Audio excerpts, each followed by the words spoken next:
요한복음 사실은 이 21장은 부록이라는 이야기가 많아요. 부록이라는 게 뭐예요? 본캐가 아니라는 거예요. 더 어려운가요? 그래서 이게 이제 20장에 보면은 요한복음 20장에 31절에 보면 이렇게 기록이 돼 있어요. 오직 이것을 기록함은 너희로 예수께서 하나님의 아들 그리스도이심을 믿게 하려 함이요 또 너희로 믿고 그 이름을 힘입어 생명을 얻게 하려 함이라. 그러니까 요한복음을 기록한 목적이 바로 예수 그리스도를 하나님의 왕, 하나님의 아들 그리스도로 믿게 하기 위해서 쓰여졌다. 그러니까 본문에 기록한 목적을 이렇게 요한복음 20장 31절 끝부분에 기록을 해놨습니다. 그렇게 해놓고 다 끝난 줄 알았는데 21장이 다시 시작돼요. 그 후에 예수께서 디베랴 호수에 나타나셨다 이렇게 기록이 되어 있는데 오늘 그 읽었던 부분 14절에 보면 요한복음 21장 14절에 이것은 예수께서 죽은 자 가운데서 살아나신 후에, 자, 굉장히 진지하게 지금 말씀해 주시는 거예요. 이것은 예수께서 죽은 자 가운데서 살아나신 후에 몇 번째로? 예수님이 12제자에게 보이시고 한 번 더 나타나셨는데 디두모라고 하는 도마에게 나타나시고 그 다음에는 세 번째로 베드로를 찾아와 주셨다.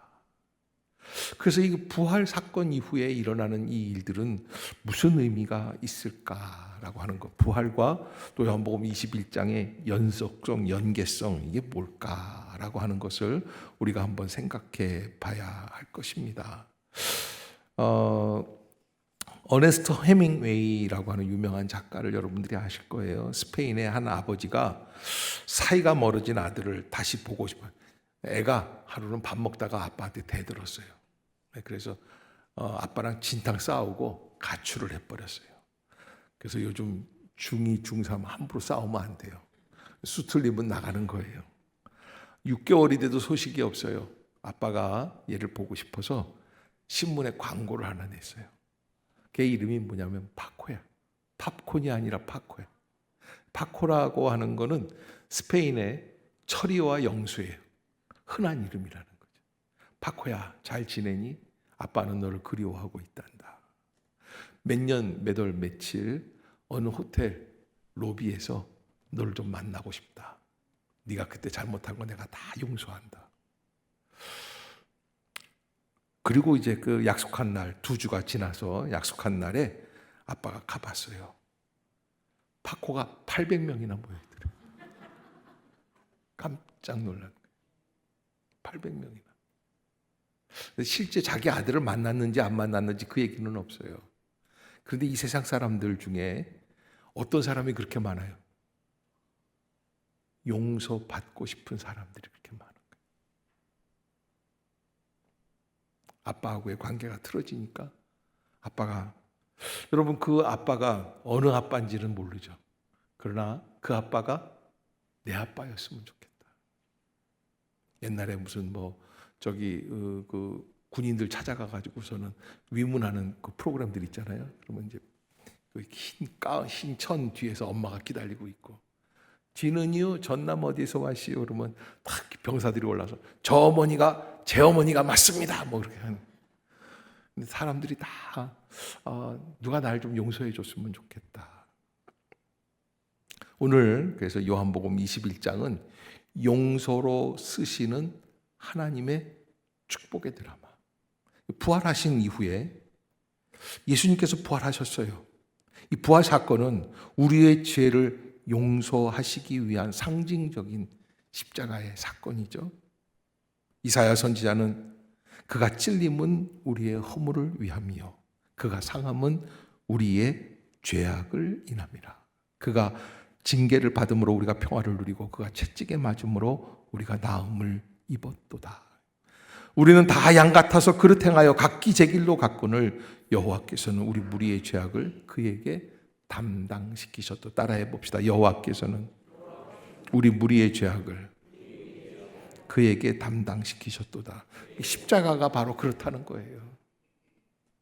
세상의 모든 죄악을 해결할 길이 예수 그리스도의 십자가 사건밖에는 없어요. 하나님이 그래서 그에게 그 우리의 죄악을 담당시키신 사건을 이사야 선지자가 얘기를 했어요. 십자가의 고난을 통하여 우리의 허물과 우리의 죄악을 회복시키셨다는 거예요. 사흘 뒤에 예수님은 사망 권세를 이기시고 부활하시는 그 부활 사건, 그것은 바로 왜 우리를 용서해 주셨는지에 대한 원인을 말씀해 주시는 거예요. 왜 용서해 주셨어요? 함께 주님이 허락해 주시는 영생을 누리자고 하시는 거예요. 아멘. 여러분, 이게 부활 그러면요, 장수의 비결 뭐 이런 거 찾으시는 분들이 있어요. 부활은 영원히 오래 살고 900살, 1000살, 10,000살, 야, 이거 대단하다, 이런 거 하려고 하는 게 부활이 아니에요. 부활은 이 땅 위에 살지만 저 하나님 나라의 천국의 시간을 연속적으로 살아가자. 아멘. 거기에 어떤 은혜가 있습니까? 주님이 우리를 무조건적으로 용서해 주시는 은혜. 우리는 다 양 같아서 그릇 행하여 각기 제 길로 갔지만 여호와께서는 우리의 죄악을 그에게 담당시키셨다. 십자가로 그렇게 회복시켜 주셨다라고 하는 것이죠. 그러기에 우리가 하나님 앞에서 어떻게 살아가야 할까? 새로운 시대를 열어갈 수 있는 부활의 시대를 어떻게 살아가야 할까? 그는 전 여러분들에게 이렇게 말씀드리고 싶어요. 오늘 예수님이 하신 것처럼 용서로 시작하세요. 따라해 봅시다. 용서로 새로운 시간을 시작합시다. 예수님 죽음에서 부활하셨어요. 사망 권세를 이기셨어요. 모든 고난을 극복하셨어요. 모든 죄악을 용서해 주셨어요. 그리고 부활하셨어요. 그리고 자기를 배신했던 베드로를, 자기를 떠났던 제자들을 보복하고 때리고 징벌하고 징계하고 이러면 이게 부활의 진정한 의미가 아니에요. 부활은 무조건적인 용서로 시작이 돼요. 그러니까 우리가 신앙생활을 하면서 죄악 가운데 우리의 실수, 우리 부족함 때문에 남의 죄든지 나의 죄든지 거기에 자꾸 집중하게 되어 있습니다. 그래서 어디가 아프면 꼭 뭐 같아요? 뭐 때문에?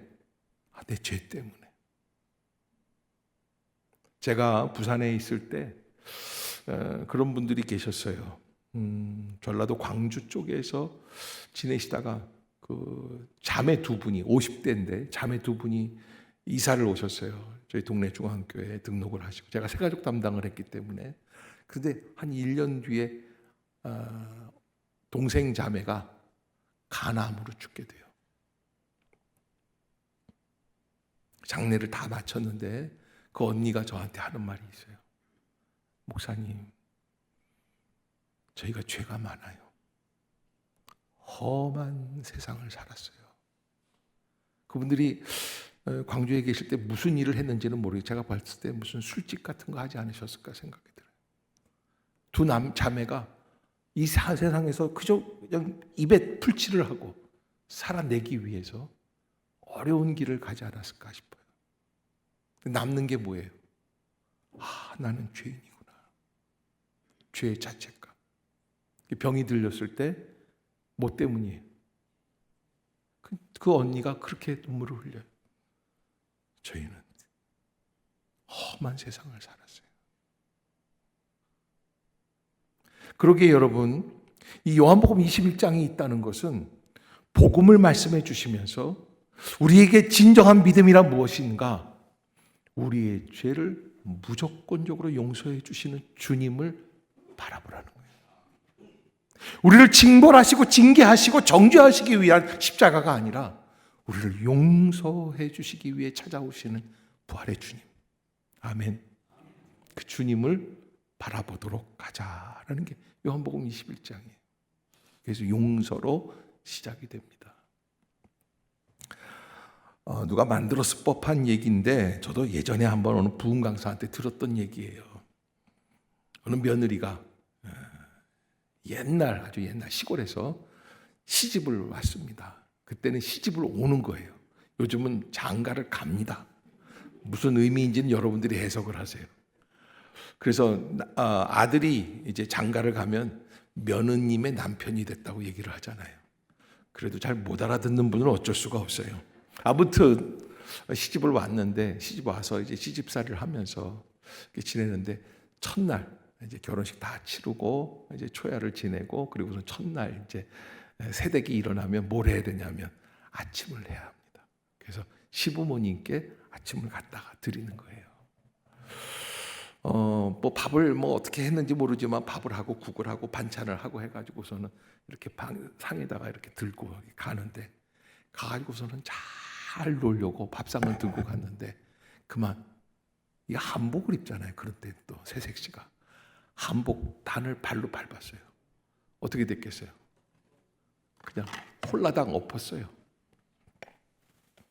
너무 큰일이죠. 도저히 뭐 시아버지가 국을 다 뒤집어 썼으니까요. 뭐 김치고 뭐고.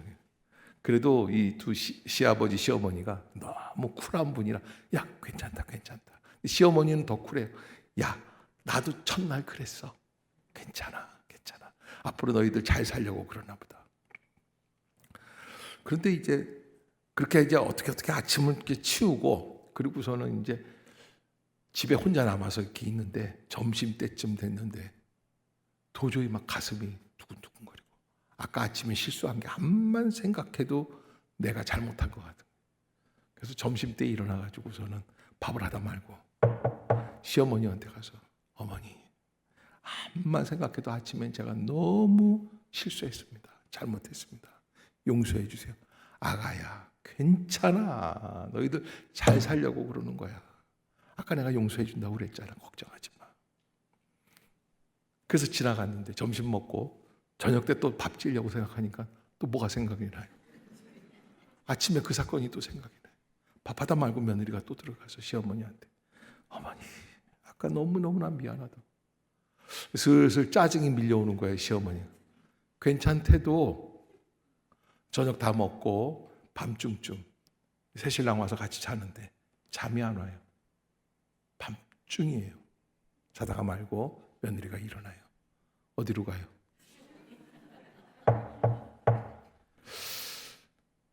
자, 여러분, 우리가 다 부족한 사람들입니다. 예수님께서 십자가에서 못 박히신 것은 우리의 죄악을 인함이라고 말씀을 해주셨어요. 용서해 주시는 거예요. 그 용서란 어떤 용서입니까? 종교 개혁자들은 이렇게 이야기를 합니다. 교회 안에 있는 우리는 의인이 아니다. 그래서 저 밖에 있는 사람들은 용서받지 못한 아직 예수님을 안 만났기 때문에 용서받지 못한 죄인들.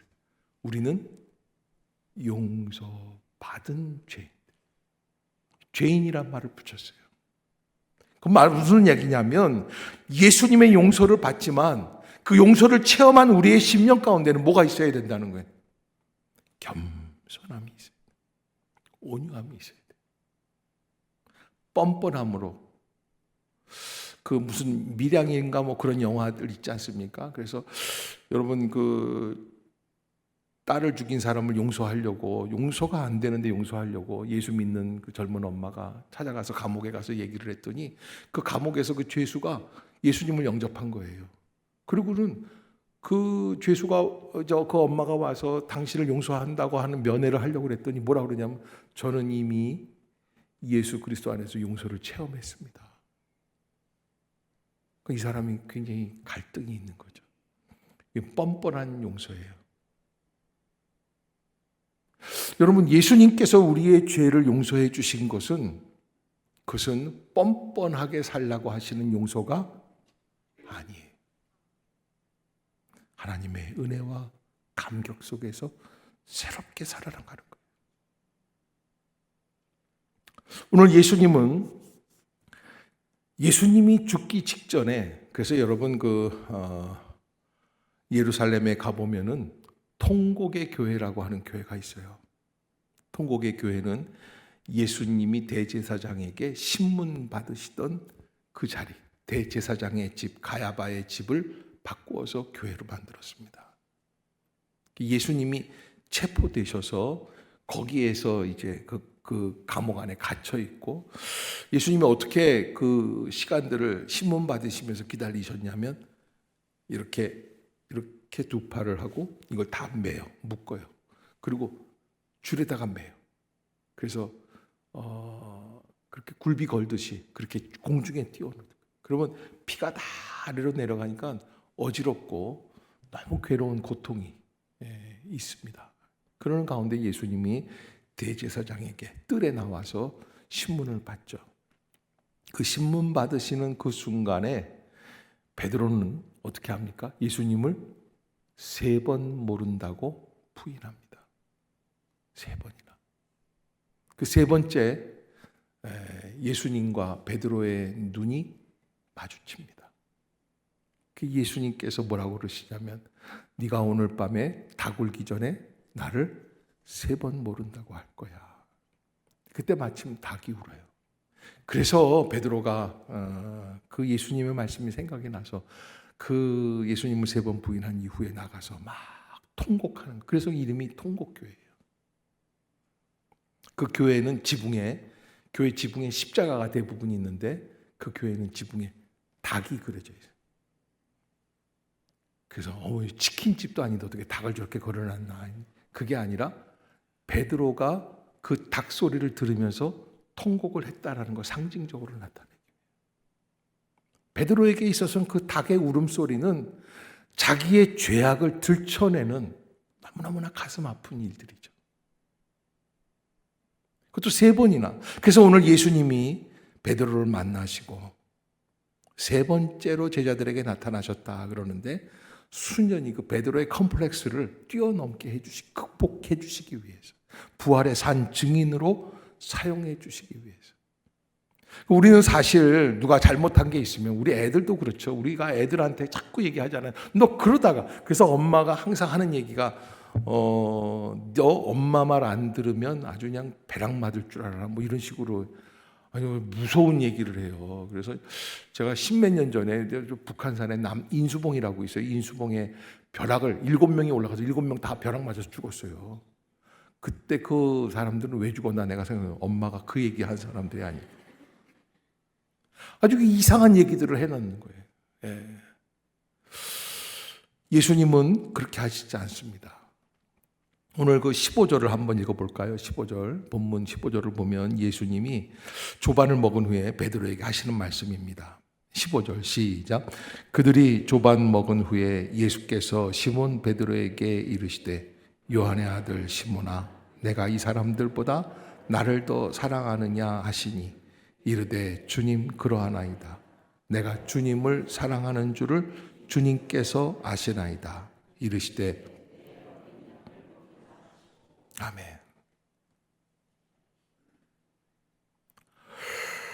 사실 우리 같으면 너 왜 지난번에 목사님이 얘기했잖아. 너 미리 그렇게 하라고 경고했잖아.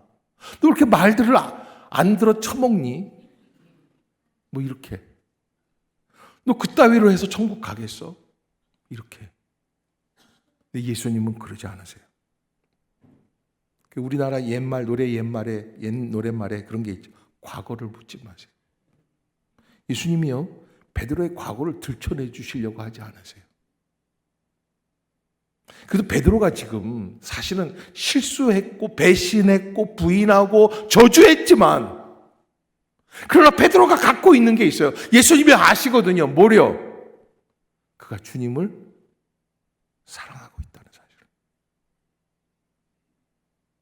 요한의 아들 시몬아, 네가 이 사람들보다 나를 더 사랑하느냐? 사실 예수님을 따르던 12제자들, 500의 형제들 다 사실은 예수님을 부인하고 배신했던, 버리고 도망갔던 그런 사람들이, 자격이 없는 사람들이. 그래도 그 중에 베드로가 예수님을 사랑하는 마음이 있다는 걸 주님이 아시죠. 요한의 아들 시몬아, 네가 이 사람들보다 나를 더 사랑하느냐? 베드로가요, 그거는 대답할 자신이 있어요. 그거는 대답할 자신. 그러니까 여러분 가만 보면은 예수님의 회복시키시는 역사는 잘못한 것을 꼬집는 역사가 아니라 그가 잘할 수 있는 것을 어떻게 해요? 다시 북돋아 주시는 방법. 언젠가 요 며칠 전에 이렇게 밥 먹는데 TV를 틀어놨더라고요. 이렇게 봤더니 누구야? 무슨 노래 부르는 가수들인데 빅마마? 저도 잘 몰라요. 근데 내가 그런 사람이에요. 무슨 빅마마인지 무슨 마마인지 그래요. 근데 얼굴이 좀 뚱뚱하고 좀 이렇게 그렇더라고요. 그런데 그 사람이 이제 가수하기 전에 10년 동안 노래 트레이너를 했다는 거예요. 노래 훈련시키는 선생을 했다는 거예요. 그래서 노래를 잘한대요. 그러면서 근데 노래를 잘할 뿐만 아니라 뭣도 잘하냐면 트레이닝도 그렇게 잘 시킨대요. 노래 훈련을 그렇게 잘 시킨다는 거예요. 그러니까 이제 사회자가 묻는 거예요. 아니 그렇게 어떻게 그렇게 유명한 그런 트레이너가 됐느냐? 당신 하루에 몇 명씩 했냐? 그랬더니 한참 그때 어려울 때는 10명씩 했다. 하루에 10명씩. 근데 이게 너무 잘 돼가지고 나중에 막 소문이 막 급속도로 퍼져가지고 아무개가 그렇게 훈련을 잘 시킨다. 그래서 보컬 트레이너로 아주 유명한 사람이 됐다고 그러더라고요. 그 방법을 묻는 거예요. 그랬더니 이 사람이 껄껄 웃으면서 하는 얘기가 있어요. 저 사실 가르친 게 별로 없어요. 그래서 아니 근데 어떻게 그렇게 유명한 선생이 됐냐? 그러니까 저는요. 그냥 칭찬해 줬어요. 칭찬해 줬대요. 그래서 노래를 그지같이 해도 뭐 잘하는 구석이 있잖아요. 그럼 그걸 칭찬해 주는 거예요. 그 잘한 거. 그래서 사회자가 물어요. 그러면 걔는 어떻게 발전이 있습니까? 그랬더니 못하는 걸 고쳐야 되는 게 아니겠어요. 우리 보통 인지상정이 그러잖아요. 못하는 걸 고치는 게 잘하는 거 아니겠어요? 근데 그 사람이 그런 얘기를 하더라고요. 제가 막 격려하고 막 잘했다고 칭찬해 주면요. 어느새 잘해져요. 어느새 잘해진대. 제가 그 얘기 듣고 깜짝 놀랐어요. 우리는요, 뭘 별로 잘하는 것도 없으면서 누가 뭔가 이렇게 딱 뭔가 실수하고 뭐 잘못한 게 있어요. 그거를 쪽집게처럼 찝어가지고 후벼 파가지고 거기다가 그냥 식초, 붕산 이런 걸 막 부어가지고 쓰리게 만들어서 그래야 속이 시원한 사람. 잘못한 실수를 끄집어내려고 하는 예수님은 이 사람들보다 나를 더 사랑하느냐? 요한의 아들 시몬아, 내가 이 사람들보다 나를 더 사랑하느냐? 그가 잘할 수 있는 것을 말씀해 주신. 그리고 회복이 돼요. 그러나 한 번만 묻지는 않으셨어요. 몇 번 물으신다. 왜? 베드로가 3번 부인한 거 베드로만 알고 예수님만 알아요. 다른 제자들은 이게 무슨 소리인지를 몰라요. 그래서 예수님이 3번 물어보세요. 내 양을 먹이라, 내 양을 치라.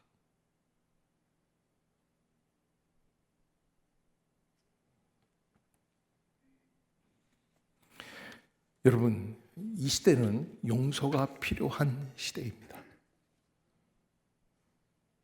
정치인들의 정치하는 모습들을 보다 보면 너무 가슴이 아플 때가 있습니다.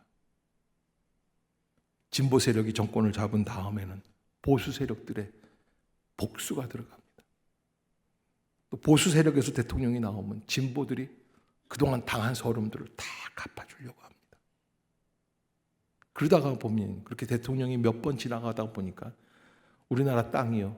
지난번 국회의원 선거 때인가 대통령 선거 때인가 이렇게 보니까 동서로 가운데 금을 권하죠. 어쩜 그렇게 빨간색 파란색이 동서로 갈라져요.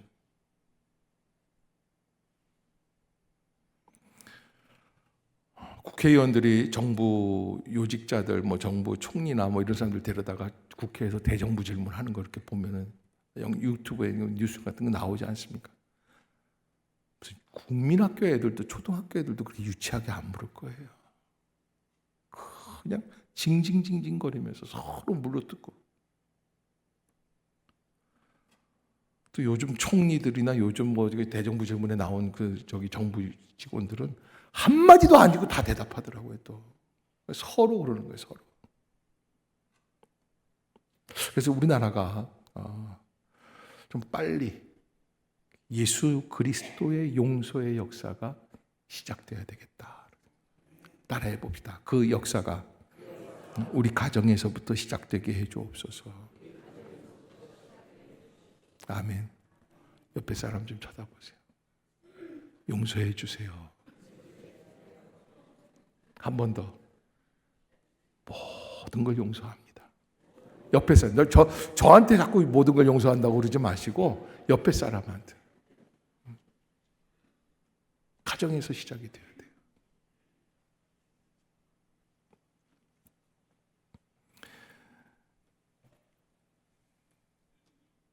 팀 켈러 목사님이 뉴욕에서 목회하시던 거 돌아가셨어요. 팀 켈러 목사님이 이런 사회적 상황 속에서 해결 방안은 진정한 용서를 찾아야지 되는 것밖에는 없다. 그러니까 용서가 있어야 새로운 세계를 열어갈 수 있다는 거예요. 그러면서 용서를 배우다. 이게 팀 켈러가 4가지 실천 방안을 책에서 이야기를 하는데, 첫 번째, 용서는 진실을 말하는 데서부터 시작되어야 한다. 아침에 부엌 싱크대에서 엄마가 갖다 놓은 2만 원 훔쳐갔는데 10,000원만 훔쳐갔다 그러면 2만 원 훔쳐가고, 그럼 진실이 아니죠. 그건 진정한 회개가 아니에요. 그래서 모든 용서는 진실을 말하는 데서부터. 그 진짜야? 네, 제가 이렇게 했어요. 진실을 말하는 데서.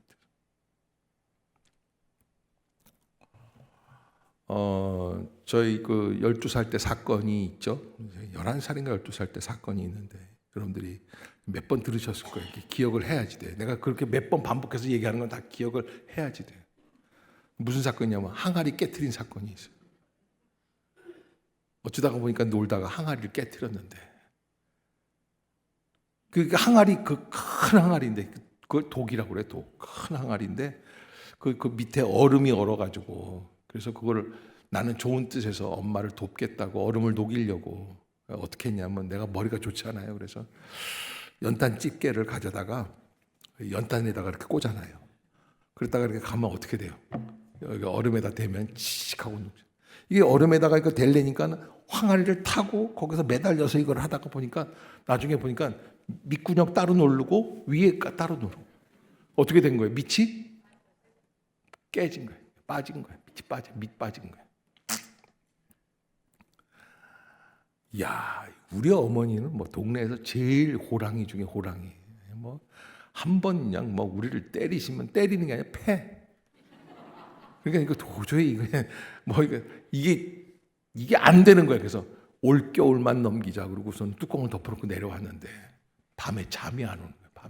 그날 밤에 우리 아버지는 눈치도 없이 저한테 무슨 얘기를 해주시냐면, 이야, 미국의 초대 대통령이 누군 줄 아냐? 워싱턴이에요. 조지 워싱턴. 그래, 그 사람이 말이다. 어렸을 때 말이야, 아빠가 아끼던 화분을 인디안 그 도끼를 가지고 잘라놨지 않냐? 근데 아빠가 와가지고 화를 내면서 누가 이걸 다 잘라놨냐? 그러니까 이 조지 워싱턴이 가가지고, 제가 아빠가 사준 도끼를 잘못 신나서 하다가 보니까 그걸 부러뜨렸습니다. 그러니까 또 조지 워싱턴 아버지가 훌륭해요. 다 용서하마. 네가 정직하게 얘기했으니까 용서하마. 그 얘기를, 저는 또 그 얘기에 감동이 돼서, 내가 언젠가 대통령이 될지도 모르는데, 그래가지고서는 저도 우리 어머니한테 그 다음날 얘기를 했어요. 근데 우리 어머니는 조지 워싱턴의 아버지하고는 전혀 다른 사람이에요. 얼마나 맞았는지 뒤지게 맞았어요. 예. 근데 그날 밤에, 맞고 난 다음 날 밤에, 어렸을 때인데 제 마음속에 이런 생각이 들었어요. 참 말 잘했다. 왜요? 좀 맞았지만, 아프지만 잠이 잘 와요. 진실로 고백해야 돼요. 여러분, 주님 앞에 나와서 내가 진실로 죄인입니다. 내가 주님을 믿는다고 했지만 주님을 믿는 자답게 살지 못했습니다. 주님의 용서가 분명히 들어가려면 어떻게 얘기하자고요? 진실로 얘기를 해요. 두 번째, 내게 잘못한 사람을 불쌍히 여기라는 거예요. 우리는 그저 갑이 되고 가해자를 만나고 내가 피해자가 되면은 말이죠. 그냥 저는요, 어느 권사님이 저한테 와가지고 목사님, 우리 집에 요즘 마귀가 너무 역사를 해가지고 저는 집에 와서 예배 좀 드리자고. 그래서 집에 와서 그 다음날 아침에 가서 예배를 드리는데, 이거 어떤 마귀가 그렇게 그러냐니까, 이때는 거예요. 그 마귀가 어저께는 술 먹고 3시에 들어왔다는 거예요. 누구예요? 그러니까 그 권사님 마음속에 남편은 뭐예요? 자기는 뭐예요? 천사겠지. 여러분, 그런 식으로 해서는 진정한 용서가 될 수 없어요. 가해자를 나와 다른 악한 존재로 볼 것이 아니라 같은 죄인으로. 나도 죄인이다. 근데 죄인이긴 죄인이지만 우리는 용서받은 죄인. 세 번째, 그로 인한 손해를 자신이 부담해야지 된다는. 이게 참 어렵죠. 2008년 12월 달에 미국 미네소타인가요? 어느 주에서 그런 일이 벌어졌어요. 샌디에고에서 있었던 일인데, 윤동윤 씨라고 하는 집에 하룻밤에 하루날은 전투기가 추락을 해버렸어요. 비행사가 전투기를 몰고 가다가 고장이 나니까 자기는 탈출을 했는데 비행기가 떨어지면서 샌디에고 윤동윤 우리나라 교포집에 추락을 해가지고서 그 집에 잠들어 있던 4가족이 다 몰살당해 죽었어요. 하루아침에 호래비가 됐어요. 2딸이 죽고 아내가 죽고 장모님이 죽고. 기자회견을 하게 됩니다. 기자들이 몰려왔습니다. 그리고 미국 사람들은요, 이런 게 있어요. 변호사들이 난립니다. 변호사들이 막 와가지고 윤동윤 미스터 윤, 당신 이거 법적으로 고소하면은 당신한테 내가 뭐 $10,000,000, 뭐 $500,000 이거 다 줄 수 있다는, 수백억을 줄 수 있다는 거예요. 윤동윤 씨가 기자회견하면서 제일 첫 번째 한 얘기가 그거였다는 거예요. 그분이 교회 다니는 분이었는데, 저는 예수 그리스도 안에서 그 조종사를 용서합니다. 용서는 용서지만 그러면 그 용서는 용서고 정부에다가 내 가족 죽은 거 손해배상 청구해야 되지 않겠냐? 아니, 안 하겠다. 그런데 심지어 그 얘기에 감동이 돼서 미국 전역에서 수십만 달러가 들어왔어요. 성금이. 그것도 아내가 돌보고 있던 뭐 어린이 재단, 기독교 단체에다가 다 기부를 해버렸어요. 그리고 주님께 기도하기 시작을 해요.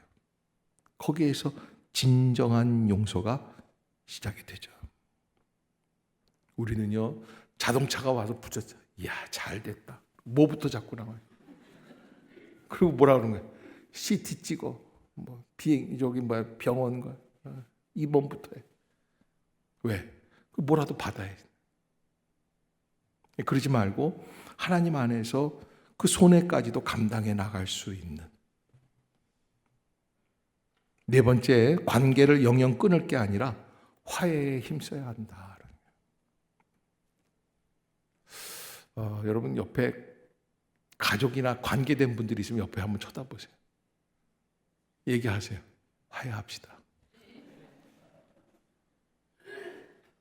아멘. 오늘 화해하는 날이에요. 아멘. 예. 진짜 화해해야 할 사람들이 아멘을 못하고 있어요, 지금. 화해하는 거예요. 관계를 끊어버리고 아예 그냥 꼴도 보기 싫다 이러지 말고 화해하는 거예요. 이런 진정한 용서를 위해서 가장 필수적인 게 어디에서 시작하는 거냐? 하나님으로부터 내가 용서받았다는 사실을 기억해 내가는 거죠. 아멘. 따라해 봅시다. 주님은 나의 죄를 위해 십자가에서 전적으로 용서해 주셨습니다. 아멘. 하나님이 이미 용서하신 죄를 다시 끄집어내거나 죄책감이라는 낚싯대로 마음속 죄를 건져 올리지 마시길 바랍니다. 오히려 주님의 은혜 안에 거할 수 있기를 바랍니다. 주님은 다 용서해 주신다라는 거예요. 새로운 비전이, 새로운 은혜가. 그래서 내 어린 양을 먹여라. 네가 나를 사랑한다면 그러면 내 양을 쳐서 그래서 하나님의 교회를 회복시키라고 하는 약속을 주시는 것이죠. 사랑하는 성도 여러분, 우리는 이미 십자가의 그리스도의 보혈의 권세를 힘입어 살아가는 존재들입니다. 그의 은혜가 없었으면 이 자리에 있을 수도 없는 심령들이 됐을 것입니다. 그러기에 새로운 은혜의 마음으로 이 세상을 감당해 나갈 수 있는 우리 모두가 될 수 있기를 바라겠습니다. 너무나 푸르르고 아름다운 꽃이 만발한 5월입니다. 이 꽃과 같은 5월의 계절에 주님이 내게 주시는 진정한 용서의 언어, 그 은혜를 가지고 믿음으로 새롭게 시작할 수 있는 계절이 되시기를 주의 이름으로 축복합니다. 기도하겠습니다.